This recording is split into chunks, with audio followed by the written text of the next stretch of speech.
అనాథాశ్రమంలో అబ్బాయిలను విడిచిపెట్టి కొడుకులు ఇద్దరు జాబ్ చేసుకుంటారు, మంచిగా పిల్లలతోటి సంబరంగా ఎంజాయ్ చేసుకుంటూ ఉంటారు చూడు.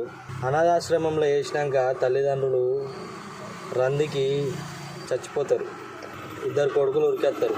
వచ్చాక ఇక్కడ అనాథాశ్రమంలో ఒక పెద్ద మనిషి ఉంటాడు కదా, ఆయన అంటాడు, బతుకున్నప్పుడు రాకపోతిరి చూడపోతిరి, మరి నెక్స్ట్ ఏం చేస్తారు అని కొడుకులను అడుగుతాడు. అప్పుడు కొడుకులు ఏమంటారు తెలుసా, నెక్స్ట్ చేసేది ఏంటిది, దినాలే చేయాలి. ఎవరు అన్న, దినాలకు 3 క్వింటాల మటన్ సరిపోతుందిరా అంటాడు. ఏమంటాడు తెలుసా, 3 క్వింటాలు ఎట్లా సరిపోతే 4 క్వింటాలు తెప్పిద్దాం, 4 క్వింటాలు వండియాలి, మంది బాగా వస్తారు కదా. అవురా చెత్త నా కొడుకల్లారా, బతుకున్నప్పుడు కనీసం చూడపోతిరి, 1/2 కిలో మటన్ వండుకొచ్చి చికెను వారానికి ఒకసారి వండి పెట్టపోతిరి. ఇలాంటి వాళ్ళని టాగ్ చేయండి బ్రో, చెత్త నా కొడుకులను.